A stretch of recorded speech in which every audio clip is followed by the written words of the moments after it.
বিসমিল্লাহির রহমানির রহিম। আপনারা জানেন রাসেল ভাইপার সাপ নিয়ে সারা বাংলাদেশের তোলপাড় শুরু হয়ে গেছে। আমাদের সংসদ সদস্য মোহাম্মদ জিয়াউর রহমান বলেছে সংসদে রাসেল ভাইপার সাপ নিয়ে সংসদে যেন একটা কমিটি তৈরি করা হোক সরকার কর্তৃক। তিনার কথা রেখেছে আল্লাহর রহমতে। তো অবশ্যই স্ক্রিনে দেওয়া নাম্বারে আপনারা কল দিলেন, অবশ্যই সাপ দেখা মাত্রই অবশ্যই কল দিবেন, সমাধান পাবেন।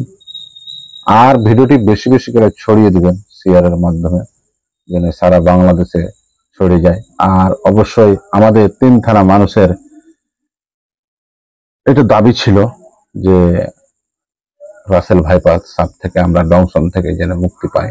অবশ্যই একটি আমাদের উদ্যোগ নিয়েছে সরকার, তো খুব ভালো উদ্যোগ নিয়েছে যে সরকার একটি কমিটি তৈরি করেছে এবং রাসেল ভাইপার সাপ থেকে মুক্তি দেওয়ার ই করেছে জনগণকে বাঁচার জন্য। অবশ্যই ভিডিওটি বেশি বেশি করে ছড়িয়ে দিবেন আর বন্ধু বান্ধবকে দেখার সুযোগ করে দিবেন। আর ছেলে এবং মেয়েকে বাঁচার জন্য আপনারা অবশ্যই ভিডিওটি বেশি ছড়িয়ে দিবেন। আর দেখা মাত্রই আপনারা অবশ্যই স্ক্রিনে দেওয়া নাম্বারে কল দিবেন। এ বলে আমি শেষ করছি। আসসালামু আলাইকুম।